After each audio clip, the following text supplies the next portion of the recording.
guiando uma pessoa a Cristo. Como então, irmãos, a gente guia uma pessoa a Cristo? Como a gente conduz uma pessoa à salvação em Cristo Jesus? Veja, antes de tudo precisamos compreender de que o testemunhar da nossa fé, o testemunhar do Evangelho, o dar testemunho de Cristo, é uma responsabilidade não pura e simplesmente dos oficiais da igreja. Os oficiais da igreja são chamados especificamente para isso, para pregar, para anunciar, para proclamar, para doutrinar a igreja, para ensinar a igreja, mas serve aqui como se fosse um quartel, né? Aqui é como se fosse um quartel em que existem líderes chamados por Deus para instruir o povo dele, a fim de que o povo dele, aí fora das quatro paredes, possa dar testemunho, esteja preparado para dar razão da sua fé. Então, quando a gente vê o livro de Atos, acho que eu já trouxe um estudo aqui bem lá, alguns anos atrás, quando eu estava vindo para cá, exatamente sobre evangelismo, né? Quem deve evangelizar, quem deve pregar o evangelho, quem deve compartilhar das boas novas. A gente viu muito claramente a partir do livro de Atos que tanto os oficiais, os pastores, os apóstolos e os presbíteros, os pastores, a gente viu também exemplo de diáconos pregando, caso de Filipe, Estevão, e também a gente viu pessoas comuns, sem nenhum ofício na igreja também, aonde quer que Deus os espalhava, ele ia anunciando e pregando a palavra de Deus, pregando o evangelho. E a conclusão do estudo foi que, é claro, à luz da palavra de Deus, e que todos nós devemos estar prontos para dar razão da nossa fé. Devemos estar sempre aptos, capazes, preparados, para que quando Deus nos abrir a porta da oportunidade, a gente compartilhar o evangelho com as pessoas.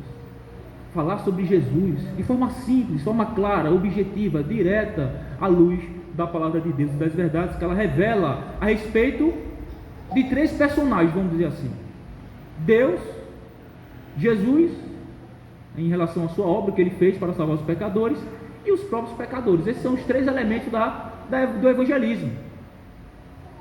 A gente fala sobre Deus, a verdade sobre Deus, de que ele é justo, de que ele é santo, que não tem culpado por inocente, a perfeição da sua lei, aquilo que ele exige, vai lançar luz sobre o pecado do homem. Então a gente fala do homem, fala da condição dele, fala do estado dele, fala da condição dele diante de Deus.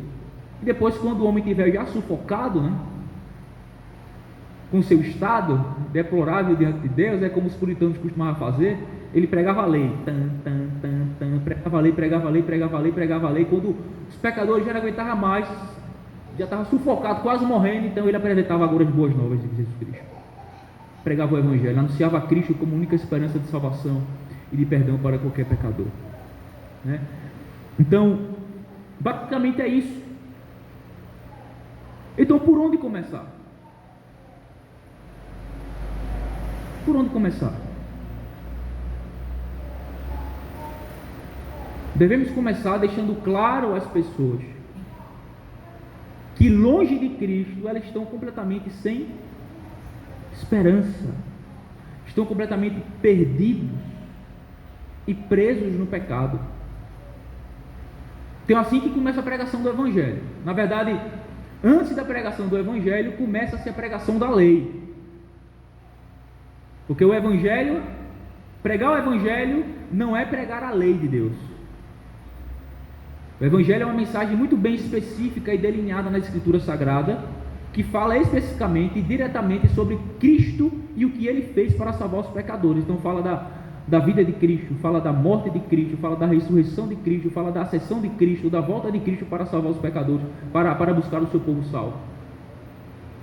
Céu, inferno, juízo e condenação, né? Salvação. Então o Evangelho é uma mensagem muito bem definida e delineada na palavra de Deus, cujo conteúdo principal é a pessoa e a obra de Cristo, aquilo que Ele é e aquilo que Ele fez para salvar pecadores como nós.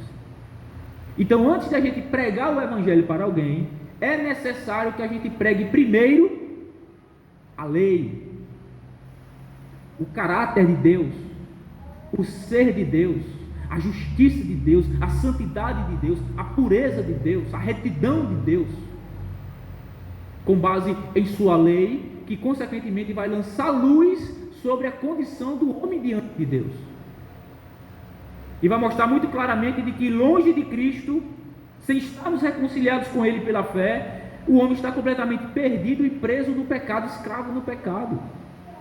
Então precisamos dizer que todos nós somos pecadores. Todos nós somos pecadores e que somos como ovelhas perdidas, extraviadas, desviadas do caminho. Por exemplo, Salmo 51, verso 5, olha o que o salmista diz: eis que em iniquidade fui formado e em pecado me concebeu a minha mãe. Então, desde a concepção, a natureza do homem já é pecaminosa, já é formada em iniquidade, em transgressão, em pecado, em maldade. Já herdamos essa corrupção do nosso primeiro pai, deixando claro de que o pecado não é simplesmente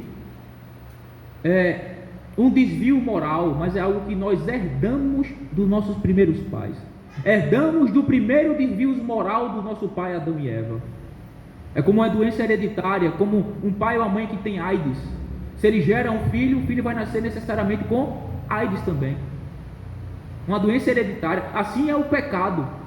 Nossos primeiros pais pecaram, e todos aqueles que foram gerados em sua posteridade, né, já nasceu debaixo dessa corrupção, dessa condição, debaixo da maldição, da ira, da condenação, do desprazer de Deus, por conta da sua natureza já herdada e corrompida. Todos nós pecamos em Adão, e isso não tem distinção, irmãos. Não tem distinção. Tanto judeus quanto gentios. Tanto judeus quanto gentios estão debaixo da mesma condição de Deus, como Paulo diz em Romanos capítulo 3.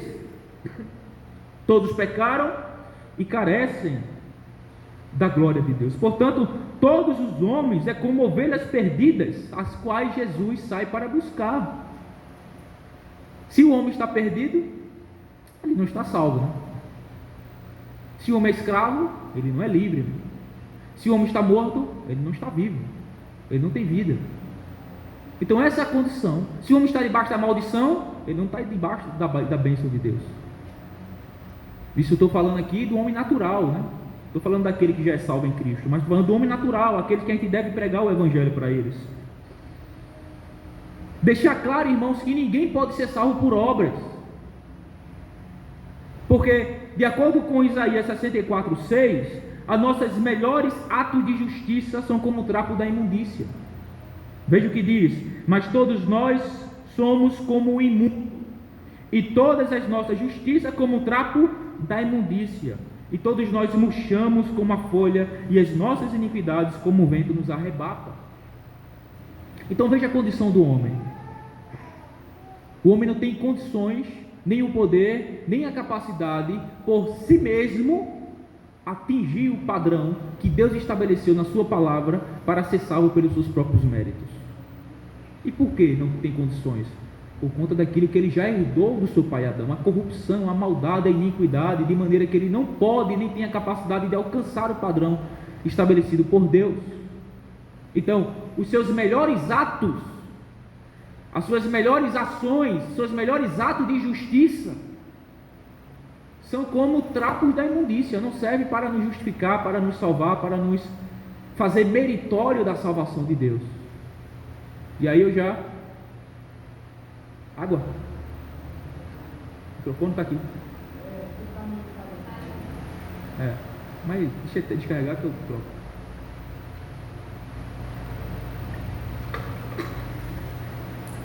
Então nossos melhores atos de justiça não servem para nos justificar, para nos salvar diante de Deus. E por quê? Por causa da nossa natureza, por causa da nossa corrupção. Por exemplo, um exemplo que eu já dei lá em Filipe já, né? Quinta-feira. Vamos dizer que todos nós gostamos muito de pudim. Eu sei que aí Filipe gosta muito. E o Hélio também. Aí alguém faz o pudim com todo carinho e vai lhe entregar esse pudim. Só que quando você vê a mão de quem fez o pudim, ela está toda mirrada, toda cheia de pus e secreção saindo da sua mão. E ele foi lá, né? Mexeu o creme de leite, mexeu o leite, né? Aí a pessoa fica como? O pudim está lá, tudo bem feitinho, belo, já está douradinho, né? Mas as mãos de quem a fez estão contaminados, estão impuros, imundos. Exatamente assim é em relação aos nossos melhores atos de justiça diante de Deus. Os atos em si até parecem coisas boas. Por exemplo, alguém alimentar um faminto, dar água ao sedento, vestir o nu, amparar o abatido, são atos bons em si. Mas o problema é que aqueles que praticam esses atos é que é corrupto. É o nosso coração que é mau, que é corrupto. Então, portanto, tudo que procede de nós está contaminado, está maculado, está em transgressão, em imundícia, em pecado, e portanto Deus não aceita isso. Por isso que o homem natural, os seus melhores atos de justiça, pelo fato de não é feito em Cristo, ou pela fé, não é aceito diante de Deus, não pode ser aceito diante de Deus. Porque tudo aquilo que não provém de fé é pecado, tudo aquilo que não é feito em Cristo Jesus, não é aceito diante de Deus. Por isso que obras boas são só aceitas por Deus, feitas por aqueles que já estão reconciliados com Cristo. Mas obras boas, entre aspas, aos olhos do homem, feita por aqueles que não estão reconciliados com Deus, é trapo de imundícia, não serve para justificar ninguém, porque não foi feito por um coração regenerado e purificado pela graça e misericórdia de Deus, pelo Espírito de Deus. Então é deixar claro isso às pessoas, irmãos, porque isso é uma crença comum na sociedade, sobretudo porque o Brasil é um país muito catolizado, vamos dizer assim, muito romanizado. Estima-se que 50% da população brasileira se declara católica. Então a metade da população brasileira se declara católica. O nosso país foi fundado, vamos dizer assim, nas entranhas do catolicismo. Os portugueses, quando vieram aqui, os portugueses eram católicos, fervorosos, praticantes. Dom João V, o pai de Dom Pedro, junto com a rainha, eram tudo católicos. Vieram para cá, mandaram lá os padres para o Brasil, segundo para catequizar os brasileiros, para educar os brasileiros, foram educados na tradição católica. Então o Brasil ele é fundamentado no catolicismo, ele ele foi descoberto, foi estruturado como nação nas entranhas do catolicismo. Isso perdura até o dia de hoje, Perdura até o dia de hoje. Só depois do século XIX, quando começou a vir os primeiros missionários para cá, veio já missionário já lá no século XVI, enviado por João Calvino, Mataram ele lá no Rio de Janeiro, martirizaram os missionários enviados por João Calvino, já no século XVI, veja, já recém-descoberto o Brasil.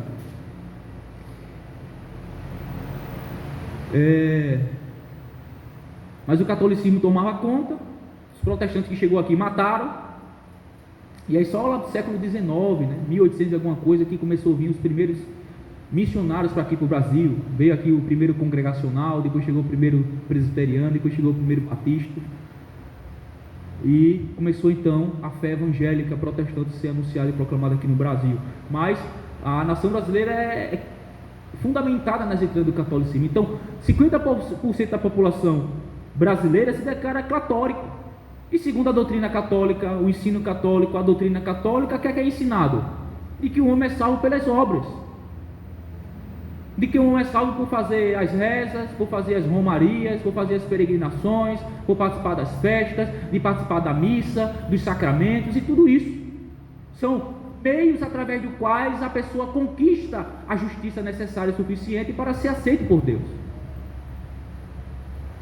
Então, uma salvação fundamentada em obras, em méritos, em ações, em atos. E isso está entranhado nessa situação brasileira, sociedade brasileira. Então, antes de pregar o Evangelho, devemos pregar essas verdades da condição do homem diante de Deus, e deixar muito claro de que ninguém será salvo por obras. Nossos melhores atos de justiça são considerados como trapo da imundícia. Romanos capítulo 3, versículo 20, Paulo deixa muito claro que ninguém será justificado diante de Deus pelas obras da lei. Por quê? Porque é pela lei que vem o pleno conhecimento do pecado. A lei revela o pecado, mostra o pecado. Não foi dado para salvar o homem, mas foi dado para dar o diagnóstico do homem. É como uma máquina de ressonância magnética, aquela que a pessoa entra dentro, e ali a máquina dá todo o que está acontecendo com a pessoa, Se o coração está bom, se não está, se o pulmão está bom, se não está, se a circulação está boa, se não está, e vê tudo no íntimo, dentro do homem. nos órgãos do homem. É como uma ressonância magnética. Essa é a lei mostra o nosso coração, agita o nosso pecado, traz à tona a nossa imundícia. Foi dado para revelar o nosso pecado. Então, não foi dado para nos salvar e nos justificar, porque ela é um padrão perfeito que Deus estabelece, e ninguém consegue alcançar por conta da nossa corrupção e da nossa maldade, da nossa queda do nosso primeiro pai, Adão.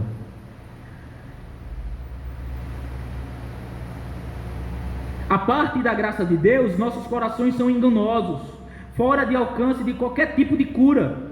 Jeremias 17:9, enganoso é o coração mais do que todas as coisas, e desesperadamente corrupto, quem o conhecerá?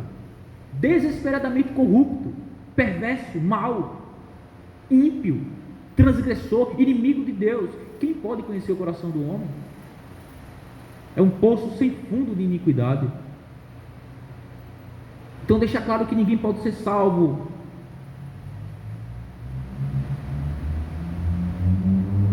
pelas suas obras, porque o coração do homem, ele é mau, ele é ruim. O problema não são as ações em si, mas é o coração de quem pratica essas ações, é a natureza de quem pratica essas ações, que já é má, já é corrupta desde a sua concepção. Deixar claro também, irmãos, de que os homens se encontram em escravidão espiritual, como escravo do pecado. João 8, 34 a 36, respondeu-lhe Jesus, em verdade vos digo, que todo aquele que comete pecado é servo, escravo do pecado. Ora, o servo não fica para sempre em casa, o filho fica para sempre. Se, pois, o filho vos libertar, verdadeiramente sereis livres. A menos que Cristo o liberte, o homem continua e permanece escravo do pecado. Essa é a verdade bíblica a respeito da natureza do homem. Veja, se ele é escravo, ele não é livre, né? O homem natural tem como seu senhor o pecado. O pecado é o senhor do homem natural. É quem dita as regras, é quem conduz ele, é quem orienta ele, é quem conduz a sua vida. Ele está subordinado e subjugado ao seu senhor escravo e vive de acordo com ele, com a sua vontade, andando segundo a vontade da carne e dos pensamentos, como diz Efésios capítulo 2. Como outrora nós éramos, né? Mas aquele que está fora de Cristo continua nessa exata condição, escravo do pecado. Ele não é livre, ele é escravo, a menos que Cristo o liberte. Viver continuamente em pecado é escravidão. 2 de Pedro 2,19, prometendo-lhe liberdade, eles mesmos são escravos da corrupção, pois o homem é escravo daquilo que domina. Se o pecado é quem domina o homem, e é o pecado que domina o homem natural, ele é escravo dele. Está subordinado, está subjugado a o Senhor pecado. Senhor pecado. A menos que Cristo liberte, irmãos. A menos que Cristo liberte, essa é a condição do homem. De forma natural, o homem é estranho a Deus, deixa claro isso. O homem é estranho a Deus. Colossenses 1, 21 e 22. A vós também, que noutro tempo éreis estranhos e inimigos no entendimento pelas vossas obras más. Veja que coisa.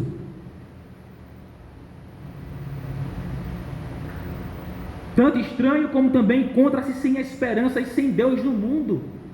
Como diz Efésios capítulo 2, versículo 12 e 13, que naquele tempo estava sem Cristo, separados da comunidade de Israel e estranho às alianças da promessa, não tendo esperança e sem Deus no mundo. Paulo relatando aqui, descrevendo a condição dos efésios antes de Cristo salvá-los. Estava sem Cristo, separado do povo de Deus, estranho às alianças da promessa, sem esperança e sem Deus no mundo. Essa é a condição do homem natural. Sem esperança, sem Deus no mundo. Essa é a realidade, a triste realidade da condição do homem natural diante de Deus. E deixar claro isso para com aquelas pessoas que a gente tem o objetivo de pregar o Evangelho para elas. Sempre começar por essas verdades que aponta, que revela, que mostra a condição do homem natural diante do seu Criador. Como já falamos, o conhecimento do pecado vem pela lei de Deus.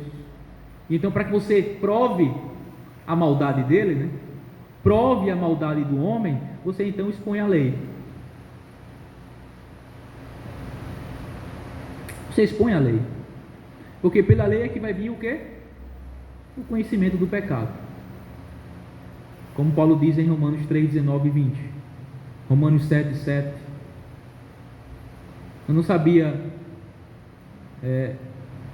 não cobiçarás, se a lei não dissera não cobiçarás, né? Pela lei vem o pleno conhecimento do pecado. Então você expõe a lei. Porque pela lei vem o pleno conhecimento, a consciência do pecado. A lei nos auxilia a entender o pecado. E que lei é essa? Resumida nos 10 mandamentos. Então, se a pessoa diz, eu sou boa, eu sou justa, eu sou uma pessoa íntegra, reta, olha, não roubo, não fumo, não mato, pago minhas contas em dia, não roubo ninguém, eu sou honesto, você está certo. Você conhece a lei de Deus? Mais ou menos. Deixa eu citar para você umas aqui. O 9º mandamento, você conhece o 9º? Conheço não, qual é? Não mentirás. Você já mentiu? A resposta óbvia vai ser: quem nunca mentiu? Então como é que você diz uma pessoa boa?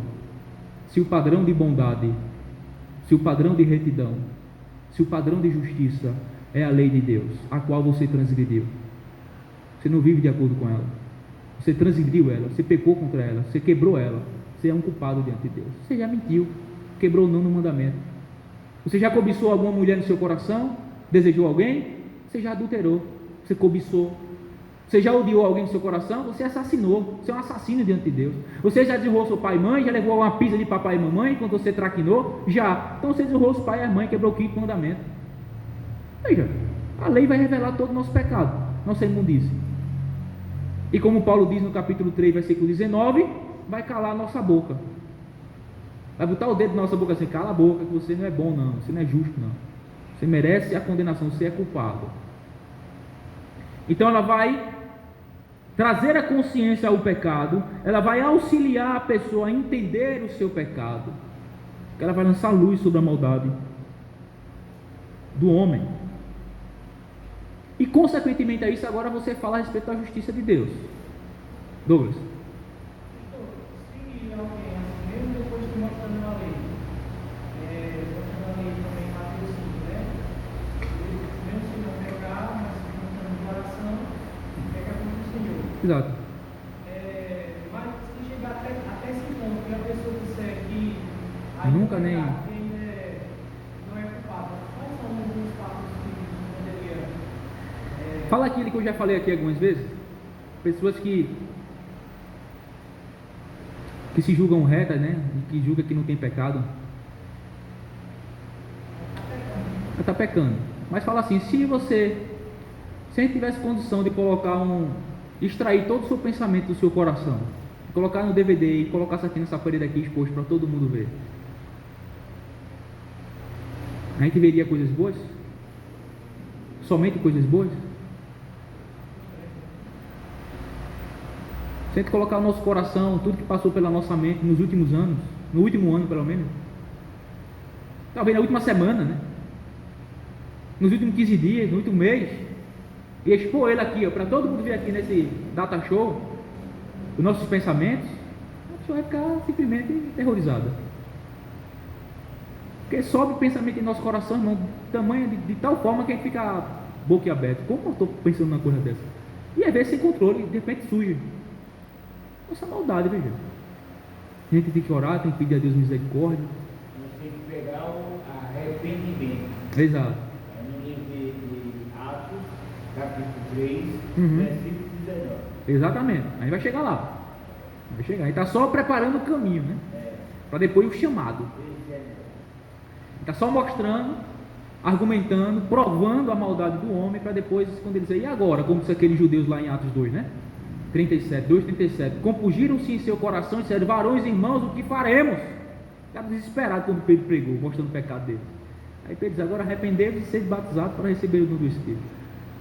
Então, primeiro a gente prega a lei, mostra a retidão, a justiça. Então faça isso, Douglas. Quando a pessoa se continuar irredutível, diga: então se eu pegar aqui, vamos supor se a gente conseguisse expor aqui seus pensamentos no último ano aqui, no último mês, a gente veria somente coisas boas ou coisas terríveis que já passou na sua mente, no seu coração? Não tem como fugir não, irmãos. E por mais que ele continue querendo brigar, não se preocupe não, porque a consciência dele não deixa ele em paz não. Deus deu uma consciência a cada um de nós, e essa consciência está lá nos acusando assim, ó: você está errado. Não tem como fugir disso. A gente pode dizer com a boca, mas com a nossa consciência ela está lá nos acusando. Certo? Então você agora mostra a consequência do pecado dele. O que é que esse pecado resulta? O que é que esse pecado merece? O que é que você merece se você é um transgressor da lei de Deus, um homem mau, um homem corrupto, um homem perverso? O que é que você merece? E agora você vai expor, basicamente, a justiça de Deus, o caráter de Deus, quem Deus é. Se Deus é justo, o que é que ele deve fazer com pessoas injustas como você? Absolver, salvar ou condenar? Ele deve condenar. E ele vai condenar, a menos que nós estivermos cobertos com a justiça perfeita, a qual não é a nossa, mas a de Cristo, que é imputada na nossa vida, como nós cremos nele. Então você mostra então a justiça de Deus, mostrando de que a consequência do pecado é a morte e a condenação eterna, e que Deus não tem o culpado por inocente. E você pode citar Salmo 7, aquele velho texto, né? Romanos 6,23, que o salário do pecado é a morte. Salmo 7, versículo 11, que Deus é um justo juiz, um Deus que se ira todos os dias. Versículo 12 diz que se o homem não se arrepender, não se converter, Deus já afiou a sua espada, já preparou o seu arco. Deus está pronto para matar o homem, para acabar com o homem em sua justiça, fulminá-lo em sua ira, mas a sua misericórdia até então tem sustentado isso. Então deixa claro isso. Deixa claro que esse estado de pecado natural do homem faz com que ele esteja debaixo da maldição de Deus, porque ele não consegue atingir o padrão perfeito da lei de Deus. Gálatas 3,10: todos aqueles, pois, que são das obras da lei, estão debaixo da maldição, porque está escrito: maldito todo aquele que não permanecer em todas as coisas que estão escritas no livro da lei para fazê-las, para cumpri-las. Ou seja, aquele que não cumprir a lei está debaixo da maldição da lei, e portanto é um merecedor. Ele merece a condenação, a punição, a condenação eterna. E Deus fará isso, a menos que ele se arrependa, reconhecendo o seu pecado, e se vista da justiça de Cristo, que é imputada a ele pela fé. Deixar claro também, irmãos, de que nós não poderemos, nem conseguiremos, nem somos capazes de nos salvar a nós mesmos de forma alguma. Consequência de toda essa condição do homem é que mostra a nossa total incapacidade de nos salvar a nós mesmos. Exatamente. Porque somos inimigos de Deus por natureza. Romanos 8, 7-8. Porquanto a inclinação da carne é inimizade contra Deus, pois não está sujeita à lei de Deus, nem em verdade pode ser. Portanto, os que estão na carne não podem agradar a Deus. Carne aqui, o sentido é de a natureza do homem, né? Então veja, é inimigo de Deus, está inclinado para o pecado, não se sujeita e nem pode se sujeitar à lei de Deus, porque ele não quer, por conta da sua natureza inimiga de Deus. Então deixar claro tudo isso. Por natureza o homem está morto nos seus delitos e pecados, como diz Efésios capítulo 2, do 1 em diante. Então, irmãos, depois que você apresenta tudo isso à pessoa, mostrando a sua deplorável condição diante de Deus, a justiça de Deus, o juízo de Deus, que Deus não tem o culpado por inocente, mostrando o seu pecado através da perfeição da lei de Deus, ele já vai ter mais o que argumentar, não vai ter mais o que falar, não vai ter mais o que justificar. A lei já vai ter calado a boca dele. A espada da lei vai já estar já no seu pescoço. Ele vai ver a espada da lei no seu pescoço assim, ó, você vai morrer.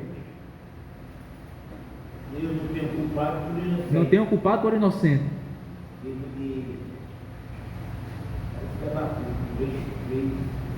Êxodo também fala, né? E aí quando ele estiver já sem fôlego, aí você agora apresenta Cristo. Cristo anuncia agora as boas novas de salvação em Cristo Jesus. E o que é que a gente anuncia a respeito das boas novas? A gente anuncia de que Deus, Ele amou o mundo. Apesar do homem, Deus amou o mundo de uma tal maneira que Ele enviou o seu Filho Jesus Cristo ao mundo para que todo aquele que nele crê não pereça, não seja condenado, mas que tenha vida eterna. Que através do Filho de Deus, de Jesus Cristo, que nós alcançamos o perdão dos nossos pecados, a justificação e a reconciliação com Ele. Deixar claro de que a salvação é somente pela graça. Graça de Deus. Não é mérito do homem, é a graça de Deus. Um favor imerecido, né, Rosa? Imerecido. Nós não merecemos ser salvos, mas apesar de nós, Deus nos salva. Deus foi gratuito já para salvar. Exatamente. Ele se apaixonou pela salvação. Ele amou o povo, o mundo, né? Amou o povo. Exato. E essa salvação que é gratuita, a gente não paga nada por ela, não é exigido nada do homem senão fé, arrependimento e fé. A gente se apropria dela, dessa salvação que Deus nos oferece gratuitamente, através de quê? Da fé. A fé é o único instrumento através do qual nós recebemos essa salvação gratuita que Deus nos oferece em seu Filho Jesus Cristo. Então deixar muito claro isso de que nós somos salvos por graça, mediante a fé na pessoa e na obra de Jesus, não nas nossas. Nós somos salvos, justificados e perdoados quando nós nos arrependemos do nosso pecado, reconhecendo a nossa imoralidade e a nossa transgressão e a nossa condição diante de Deus. E então cremos pela fé somente. O que é o ato de crer? Simplesmente confiar. Deixar de confiar em nós mesmos para confiar em outro. E este outro é Jesus Cristo, o Filho de Deus. Confiar naquilo que Ele é, o Filho de Deus, verdadeiramente homem, verdadeiramente Deus. E confiar naquilo que Ele fez. Ele desceu do céu, assumindo a forma humana. Ele viveu ativamente em cumprimento à lei de Deus, sem quebrar um único mandamento. Em tudo foi tentado, porém sem pecado. Cumpriu toda a justiça. No final da sua vida, Ele assumiu sobre si os nossos pecados, a nossa iniquidade, a nossa maldição, e recebeu a justa punição por todos os nossos pecados. Aí ele falou, Está consumado, concluído, acabado. Não há mais nada para ser feito. você não deve mais nada. Exato. O escrito de dívida foi pregado na cruz, como diz Paulo aos Colossenses. Recebeu toda a punição que nossos pecados merecíamos receber, pagando toda a dívida, quitando toda a dívida, satisfazendo a justiça perfeita de Deus pelo pecado e aplacando a sua ira de sobre o povo. Ele leva você para João, capítulo 1, versículo 12. Exato. Todos quantos, né, o receberem deles o poder de serem feitos chamados filhos de Deus, ao saber aos que creem no seu nome. Exatamente. Certo? E aí, termina por aí a pregação do Evangelho na morte de Cristo? Não. Você agora vai para a ressurreição. Ele ressuscitou. Ele não permaneceu morto, porque o nosso Salvador não é um Salvador morto. Se ele permanece morto, não resolvia nada. Ele ressuscitou, e de acordo com Romanos 4:25, ressuscitou para a nossa justificação. Ou seja, a ressurreição de Cristo é uma declaração pública que Deus está dando ao mundo de que aceitou o sacrifício do seu Filho no lugar do seu povo. E todo aquele que nele crê será justificado. Termina por aí? Não. Ele subiu ao céu. Ascendeu ao céu. Ele está à destra de Deus nas alturas, de onde há de vir para julgar os vivos e os mortos, de acordo com você prega a Cristo, mostrando de que pela fé naquilo que Cristo fez pelos pecadores naquela cruz, morrendo e ressuscitando, vivendo uma vida perfeita, todos aqueles que nele crêem terão a vida eterna, terá o perdão dos pecados, será justificado de todas as suas iniquidades, não pelo seu próprio mérito, mas pelos méritos de Cristo, pela obra de Cristo, pela pessoa de Cristo, pela perfeição dele, pela obediência dele. E então Deus oferece anuncia, chama e oferece essa salvação gratuita a todos os homens, através da fé a qual nós nos apropriamos dela. Irmãos, deixar claro que todo aquele que receber Cristo pela fé é salvo. Todo aquele que receber Cristo pela fé é salvo. Deixar claro de que nós fomos redimidos mediante o sangue de Cristo. A nossa redenção se dá pelo sangue de Cristo. O sangue significa a sua morte, né?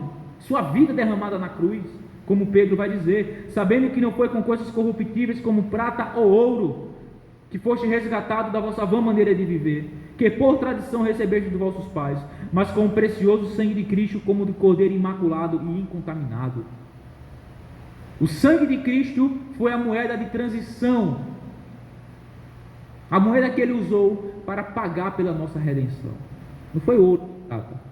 Foi o seu sangue, foi a sua vida derramada no Calvário.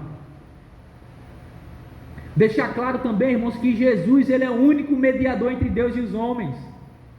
De novo, vivemos em um país catolizado, romanizado, e que tem vários co-mediadores com Cristo, né? Vários meios de se chegar a Deus. Não somente Jesus, mas através de Maria, ou através de São Pedro, ou através de São João. E na Bíblia Sagrada diz que aqueles que adoram imagem de escritura são abençoados. Exatamente. Anátema quer dizer, tornar-se-ão semelhante a eles, né? Tem olhos, mas não vê, tem ouvidos. No livro de Isaías, capítulo 55, versículo 6: buscai o Senhor enquanto se pode achar. Invocar enquanto ele está perto. Então deixar claro, irmãos, que Jesus, ele é o único mediador. Que as pessoas se pegam, se agarram e confiam, né, em Maria como ser co-medianeira com Jesus. Não, você roga a mãe, porque a mãe vai rogar o filho e o filho vai rogar o pai. Nem existe. Como assim? Maria nós temos que respeitar. Exatamente. Agora adorar só. Exato. Orar a ela, rezar a ela, não. Ela não escuta, desde que ela viveu e morreu, está lá com o céu, com o Senhor, ela não escuta uma só oração a ela. Uma só reza não chega a ela, porque ela não está para isso. Então deixar claro que o único mediador é Jesus Cristo, como diz 1 de Timóteo capítulo 2, versículo 5, que há um só Deus e um só mediador entre Deus e os homens, Jesus, homem. E nós estamos no mandamento de Maria. Vai e faz o que ele faz. Exato, exatamente. Nós estamos no mandamento de Maria. Exatamente. Deixar claro, irmãos, que Jesus é o único mediador. Ele mesmo disse em João 14,6. O que é que ele disse em João 14,6? Eu sou o caminho, a verdade e a vida. Ninguém vem ao Pai senão por mim. Somente por ele. E ele usa os artigos definidos, né? Os irmãos aqui que vão lembrar da época da professora de gramática na escola. Os artigos definido e indefinido.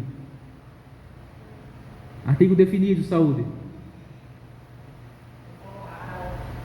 O, a, os, as, no singular e no plural. Artigos indefinidos. Uns, umas, umas. E Jesus usa lá no texto o quê? O artigo o quê? Definido. O. Eu sou o caminho. Se ele dissesse assim, eu sou um, implicaria dizer que existia outros, né? Existia, eu sou um dentre outros. Não, ele disse, eu sou o único caminho que leva a Deus. Não existe outro caminho que leva a Deus.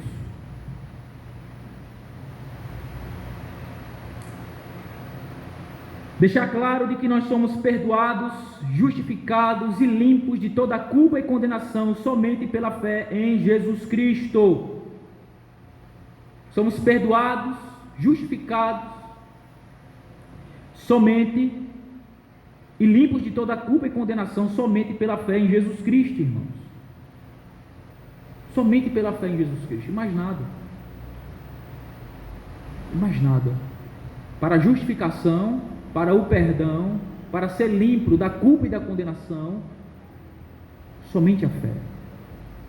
Somente a fé em Cristo. Esse é o único instrumento para recebermos todos esses benefícios que emana da pessoa e da obra de Cristo para nós pecadores: o perdão, a justificação, a reconciliação, ser livre da culpa e da condenação. Por isso que Paulo vai dizer em Romanos capítulo 8, primeiro, que aquele que está em Cristo não há mais nenhuma condenação para eles. Nenhuma condenação há para aqueles que estão em Cristo Jesus. Por quê? Uma vez em Cristo, já fomos completamente perdoados de todos os nossos pecados, passado, presente e futuro. Já fomos completamente justificados, ou seja, o próprio Deus foi quem nos justificou através dos méritos e da justiça de Cristo que foi imputada na nossa vida. E Deus, no seu tribunal, bate o martelo nos declarando justo, portanto sem culpa e sem mais nenhuma condenação, porque estamos cobertos com a justiça perfeita de Cristo. Portanto, estamos seguros.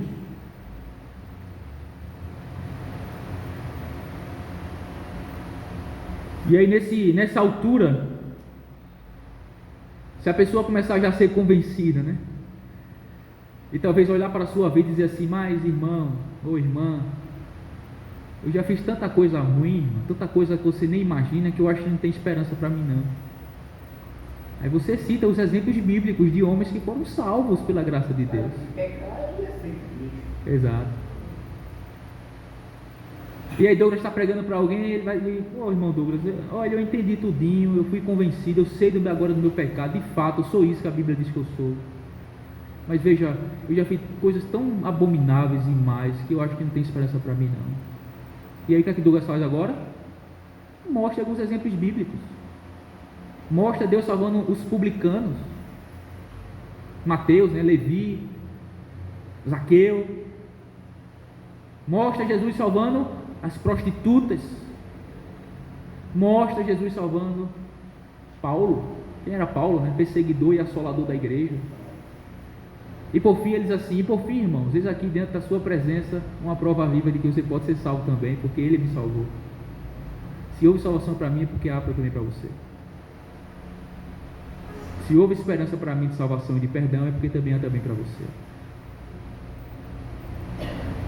Deixa claro que Deus, Ele salva qualquer pecador que através de Jesus Cristo chegasse a Ele em arrependimento e fé. Por fim, agora você anuncia e chama e convoca eles a se arrependerem e a crer no Evangelho. Depois você prega a lei, anuncia as boas novas de salvação em Cristo Jesus por aquilo que Ele é e aquilo que Ele fez. Então agora você chama Ele, você exorta eles a se arrependerem, a crer no Evangelho, para que sejam salvos, receba todos esses benefícios que Deus tem provido para ele através da sua obra perfeita e concluída. O Senhor chama pecadores como eu e você. Isaías 55, 1-3: ó vindes, todos que têm sedes, vinde às águas, e os que não tendes dinheiro, vinde, comprai e comei. Sim, vinde, comprai sem dinheiro e sem preço, vinho e leite. Por que gastais o dinheiro naquilo que não é pão, e o produto do vosso trabalho naquilo que não pode satisfazer? Ouve-me atentamente e comei o que é bom, e a vossa alma se deleite com a gordura. Inclinai os ouvidos e vinde a mim, ouve, e a vossa alma viverá, porque convosco farei uma aliança perpétua, dando-vos as firmes beneficências de Davi. Deus, na sua palavra, chama os pecadores para vir a Ele. Deixe claro que Jesus é o pão e a água viva. Cristo chama pecadores para vir até Ele. João 6,35: eu sou o pão da vida, aquele que vem a mim não terá fome, e quem crê em mim nunca terá sede. João 7,37 e 38. E no último dia, o grande dia da festa, Jesus pôs-se em pé e clamou, dizendo: se alguém tem sede, venha a mim e beba. Quem crê em mim, como diz as Escrituras, rios de água viva correrão do seu ventre. Veja que é textos na palavra de Deus, Deus chamando o pecador a vir a Cristo, a se arrepender dos seus pecados e a crer. Mateus 11, 28-30, aquele texto conhecido nosso: vinde a mim todos que estáis cansados e oprimidos, e eu vos aliviarei. Tomai sobre vós o meu jugo e aprendei de mim, que sou manso e humilde de coração, e encontrarei descanso para vossas almas, porque o meu jugo é suave e o meu fardo é leve. Ele nos chama a nos arrepender e cremos no Evangelho, Marcos 1, 14 e 15. E depois que João foi entregue à prisão, veio Jesus para a Galileia, pregando o Evangelho do reino e dizendo: o tempo está cumprido e o reino está próximo, arrependei-vos e crede no Evangelho. O texto que seu Domingos aqui citou, Isaías 55, 6 a 7. Buscai ao Senhor enquanto se pode achar, invocai-o enquanto está perto. Deixe o ímpio o seu caminho e o homem maligno os seus pensamentos e se converta ao Senhor, que se compadecerá dele. Torne para o nosso Deus, porque grandioso é em perdoar. Veja que é textos 55, 6 e 7, exato. Veja que é textos. Capítulo 5, versículo 22. Aí está as bênçãos. Os frutos do Espírito. Exato. Então veja que é texto que você pode usar, mostrando a ele que Deus está chamando ele, está exortando ele a se arrepender, a crer no Evangelho. E deixar claro de que, dentro daquilo que eu falei a Douglas aqui, dando um exemplo, né? Se ele dizer, não, eu sou mal demais, irmão, não tem condições para mim. Aí você cita João 6,37. Todo que o Pai me dá virá a mim, e o que vem a mim, de maneira nenhuma eu lançarei fora. A garantia para o pecador que vinha a Cristo arrependido e confiante nele, ele não lançará fora. Ele não se lançará fora. Porque todo aquele que invocar o nome do Senhor será salvo. Romanos 10,13. Então pronto, irmão, aí você pegou o Evangelho. Pregou o Evangelho a um perdido, a um pecador, anunciando a condição dele à luz da lei de Deus e do caráter de Deus, mostrando o seu pecado, o seu estado de escravidão, de miséria, de transgressão, de maldito, de culpado, de merecedor da condenação. Depois você corre para as boas novas em Cristo Jesus, anunciando de que Cristo Jesus fez é suficiente para salvar todo aquele que nele crê, receber o perdão dos pecados, ser justificado, ser reconciliado, ser adotado, receber todas as bênçãos, conquistada por Jesus e a sua obra consumada na cruz. E por fim você chama ele a se arrepender, a responder à pregação do Evangelho, ao chamado de Deus através da sua palavra aos pecadores, a fim de que se arrependam, creiam e recebam todos esses benefícios conquistados por Cristo na cruz do Calvário: o perdão, a salvação, a reconciliação, a justificação e todos os demais benefícios que emanam da obra de Cristo. Mas você ainda tem mais um ponto para falar a ele, se for necessário, como a evidência de alguém que foi salvo. Como evidência de alguém que foi salvo. Vou deixar claro de que nós somos salvos para obedecermos e servirmos ao Senhor com alegria. Então você vai mostrar agora as consequências da salvação. Se alguém foi verdadeiramente regenerado, se alguém verdadeiramente se arrependeu, se alguém verdadeiramente creu em Cristo pela fé somente e foi salvo, justificado e reconciliado com Deus,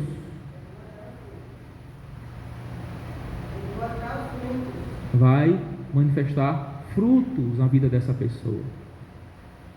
E ele vai agora buscar viver uma vida consagrada a Deus, de acordo com Romanos 12, do 1 ao 2. Portanto, meus irmãos, por causa da grande misericórdia divina, peço que vocês se ofereçam completamente a Deus como sacrifício vivo, dedicado ao seu serviço e agradável a Ele. Esta é a verdadeira adoração que vocês devem oferecer a Deus. Não vivam como vivem as pessoas deste mundo, mas deixem que Deus os transforme por uma completa mudança de mente de vocês. Assim vocês conhecerão a vontade de Deus. Isto é aquilo que é bom, perfeito e agradável a Ele. Eu estou lendo aqui a versão NTLH, uma versão mais simplificada. Entregar uma vida completa a Deus. Uma vida dedicada, uma vida de devoção, uma vida de comunhão, uma vida de entrega. Nós somos salvos para dar muitos frutos mediante Jesus Cristo, que é a videira verdadeira, não é isso? João 15:8. Nisto é glorificado o meu Pai, que deis muito fruto, e assim sereis meus discípulos. Se uma pessoa foi salva, ela vai começar a dar fruto, manifestar os frutos na vida dela. E então, o Espírito Santo irá nos ajudar a dar fruto de acordo com Gálatas 5, 22 em diante. O Espírito opera, atua, e produz o fruto no cristão. Que frutos são esses? Amor, paz, alegria, bondade, benignidade, longanimidade ou paciência, né? Mansidão, fidelidade e domínio próprio. São 9, né? A gente chama de o fruto, o único fruto é como se fosse uma laranja cravo. O único fruto com vários bagos desse fruto, né? Amor, alegria, paz, forma 9. Capítulo 5, versículo 22. Como? Gálatas 5:22, exatamente. O fruto do Espírito, Então, uma pessoa verdadeiramente salva, ela vai começar a demonstrar esses frutos, crescer nessas virtudes que o próprio Espírito vai estar atuando e operando nele. Ele vai estar crescendo através dos meios de graça que Deus estabeleceu na sua palavra para que cresçamos. Através da leitura da palavra de Deus, da meditação da palavra de Deus, do estudo da palavra de Deus, através da oração, através do culto público, da Assembleia dos Santos, da comunhão com os irmãos, vários meios de graça Deus estabeleceu na sua palavra para que cresçamos nessas virtudes e na conformidade com Jesus Cristo. Cristo morreu para vivermos não para nós mesmos, mas para Ele. 2 Coríntios 5,15, e Ele morreu por todos, para que os que vivem não vivam mais para si, mas para aquele que por eles morreu e ressuscitou. Cristo morreu por nós, para que nós agora não vivamos mais para si mesmo, mas para aquele que por nós morreu e ressuscitou. 2 Coríntios 5,15. Então você deixa essas coisas claras às pessoas, e assim você prega o Evangelho para elas. Mas não somente pregue o Evangelho a elas, ore também por elas, interceda pelas vidas delas, suplique para que Deus os salve, os transforme, os liberte, os faça compreender e entender e os traga a Cristo pela sua graça. Romanos 14, 12. E aí, Romanos 14, 12. Romanos 14, 12. Aí o pecador.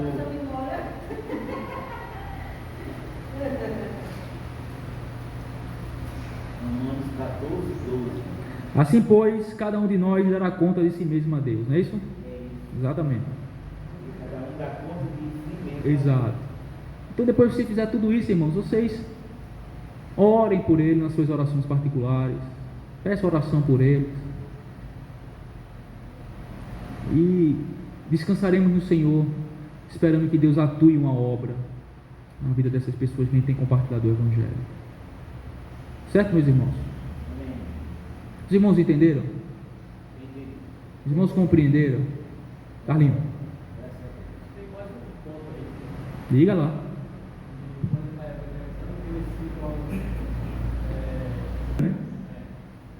Aí você convida para vir à igreja. É o que está acontecendo com aquele pessoal, né? Gabriel, Suzana, Aldair, estão vindo para a igreja. A gente está estudando com eles, né? Catequizando eles toda semana. Começou assim, né? Pregando o Evangelho nas nossas particularidades, né? Chamando para vir na nossa casa, compartilhando de um cafezinho, de uma refeição, e a gente pregando o Evangelho, e aí está aí o resultado, né? Esperamos que Deus de fato esteja operando neles salvação. Mas eles estão entusiasmados, estão contentes, estão interessados, né? Estão vindo à igreja. Gabriel e Suzana viajaram, não vou poder vir essa semana também, só a próxima. Mas Aldair está vindo aí, né? Veio semana passada, não falei com ele ainda hoje, não sei se ele vai vir hoje, mas está vindo já aí uns 3 domingos seguidos. Exatamente por isso, a gente prega o Evangelho, mostra, ensina, né? Deixa claro, tira as dúvidas, depois chama para a igreja, né? Ele vem para a igreja e vai continuando ouvindo, e Deus vai operando através da sua palavra. Certo, irmãos? Se não tem alguma pergunta? Ficou claro? Tem certeza? Tem alguma dúvida? Irmãos, isso só vai ser nós só iremos crescer nisto quando nós começamos a praticá-lo.